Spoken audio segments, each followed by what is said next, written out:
Welcome back to the Ancient Worlds podcast. We're going to talk about the Paradise today, the third book of Dante's comedy, and we're going to start with an overview of the main structure of the book. So it's a third part of the trilogy of Inferno and Purgatory, and then the Paradise. The first two books, he travels through two realms of the afterlife, with Virgil as the guide for reason and for knowledge and the intellectual life. And then in the third book, it's a spiritual journey, and his guide is Beatrice, which is love and also divine revelation.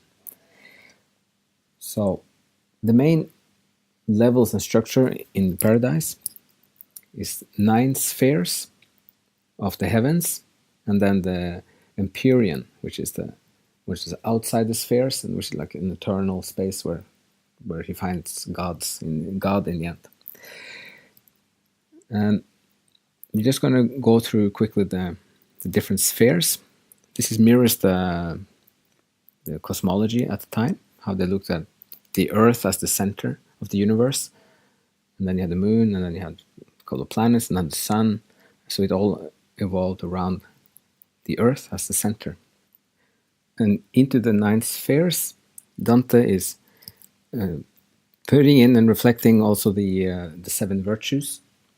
So you had the 4 cardinal virtues of prudence, justice, fortitude, and temperance. And then you had the 3 theological virtues of faith, hope, and charity. So the first sphere that they come to is the sphere of the moon, which is the souls that had a lack of fortitude in life. The second sphere is the sphere of Mercury, those souls who were ambitious for glory, the earthly glory, and thereby were lacking of justice. And then you have Venus as the third sphere.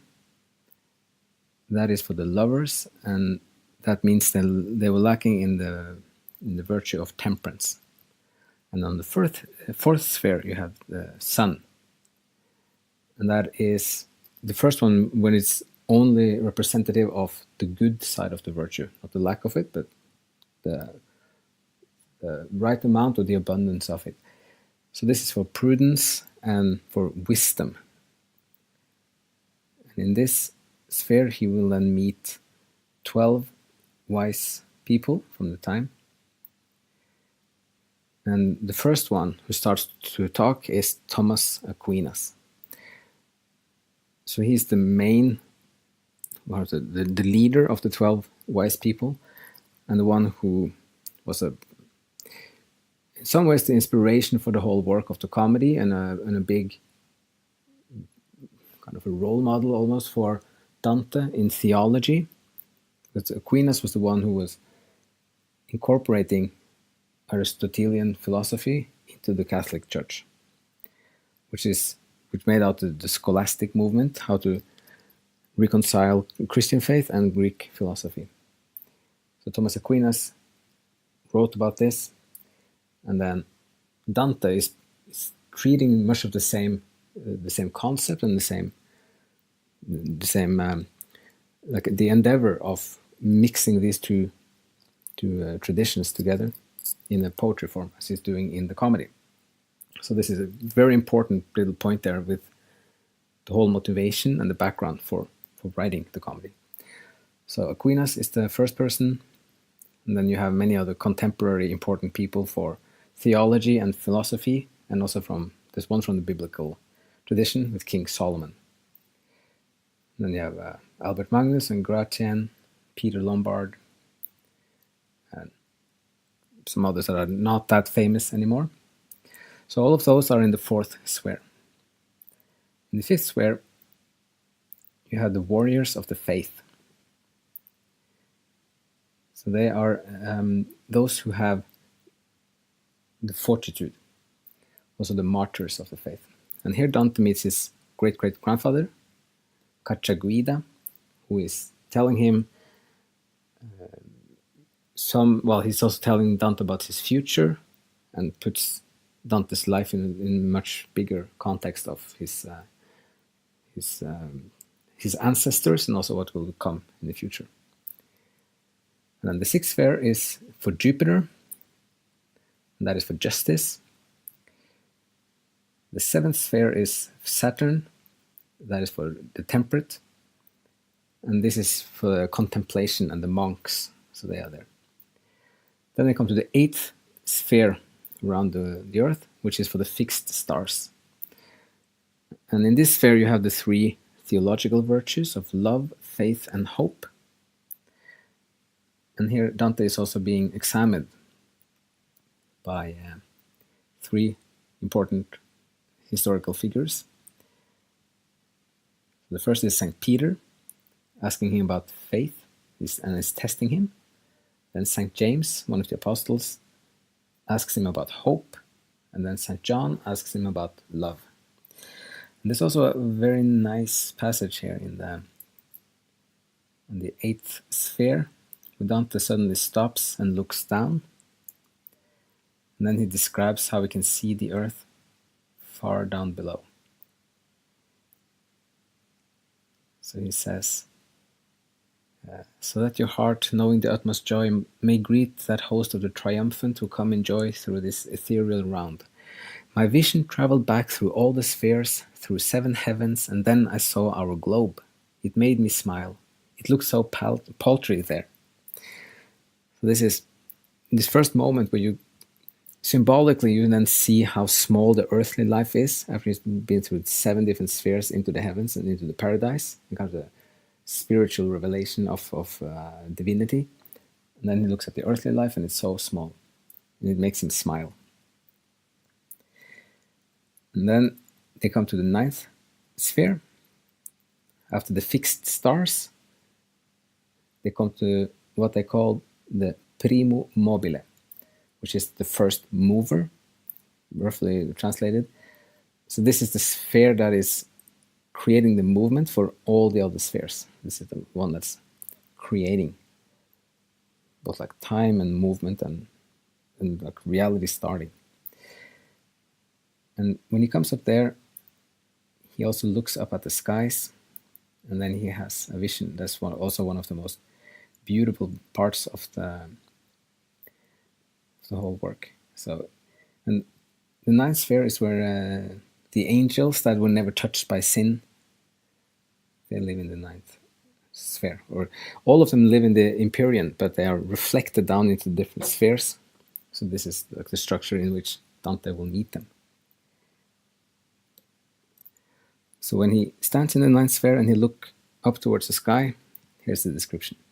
For when I turned around, my eyes were met by what takes place here in this whirling sphere, whenever one looks deep into its motion. I saw a point that radiated light so piercing that the eyes its brightness strikes are forced to shut from such intensity. That star, which seems the smallest seen from here, if set beside that point, like star by star, appearing in the heavens, would seem a moon. And then Beatrice is telling him, on that point depend all nature and all of the heavens. Observe the circle nearest it and know the reason for its spinning at such speed is that love's fire burns it into motion. So what he sees here is the point of light is then divinity or God itself or himself, and then the rings are the 9 circles of the angelical order of the time. And they correspond to the 9 spheres. So at the center and then outwards you have the seraphim, cherubim, thrones, dominions, the virtues, the powers, principalities, archangels, and angels. So you can see lots of illustrations of this moment in the paradise, where Dante is looking up from the 9th sphere, and then he sees this point of light and this whirling of 9 rings of angels. And then as they ascend into the Empyrean, this timeless sort of space that's outside the 9 spheres, he then finally, in the last canto, the 33rd canto, and the 100th canto of the whole comedy, he finally then reaches the point where he sees the essence of God. And he describes it like this. I saw the great light shine into 3 circles, in 3 clear colors bound in one same space. The first seemed to reflect the next like rainbow on rainbow, and the third was like a flame equally breathed forth by the other 2. So the divinity in his work is described as a point of light with 3 circles and with the same circumference, and this also then symbolizes the Trinity and the unity in one, which is reflected everywhere in the work, also as the 3 different parts of the work as being one work. So the comedy is one, but it's also 3 parts. And then it also has, in some sense, references to Aristotle's concept of divinity in his metaphysics, maybe even more than the biblical representation of it. And then Dante continues here. This is the last page of the whole work. How my weak words fall short of my conception, which is itself so far from what I saw, that weak is much too weak a word to use. That circling which, as I conceived it, shone in you as your own first reflected light, when I had looked deep into it a while, seemed in itself and in its self-color to be depicted with man's very image. So there's a recurring theme in Paradise that Dante is struggling to understand what he's seeing, and he can't put it into words, and pointing to the difference between the earthly and the divine or the heavenly, that there's a limitation for humans and the human intellect and mind to understand the heavenly. So that's increasingly something he struggles with. And so he says, so did I strive with this new mystery. I yearned to know how could our image fit into that circle. How could it conform? But my own wings could not take me so high. Then a great flash of understanding struck my mind, and suddenly its wish was granted. At this point, power failed high fantasy, but like a wheel in perfect balance turning, I felt my will and my desire impelled by the love that moves the sun and the other stars. That's the end of the work. So it ends on stars, as all the other 3 books, and the other 2 books, and it also then creates a trinity with the ending, and he indirectly describes how his own mind and his soul and his spirit just dissolves into being the universe and being the divinity in itself, and that love is the primal force here that creates and moves existence. So that's in short the whole structure of the Paradise from Dante. And again, the main model here is the 7 virtues. Like you have the vices, like the deadly sins in the 2 first books, and here we get the 7 virtues. And then again, just to repeat them. So you have prudence, justice, fortitude, and then faith, hope, and charity. So we're going to stop there, and we'll go deeper into some of these parts later, especially the 4th heaven with the wisdom. And you also have important points in the 5th one with his great-great-grandfather, and then the 6th one with justice as a very important, almost like a core concept. And in the Empyrean, you also have the white rose, where all the souls and the angels really live. So they're reflected down into the spheres, but they live in this huge white rose. And there's a partly complicated structure of that as well. So we'll get to that later. But for now, just remember that they start the ascent, they go through the different spheres, and then finally it goes into Empyrean. You have the 9 circles of the angels, and then the point of light, which he then dissolves into at the end. And that ends his whole journey. Okay, so now we're going to stop here, and then hope you enjoyed some of this. And as always, thank you for listening, and hope you have a great day.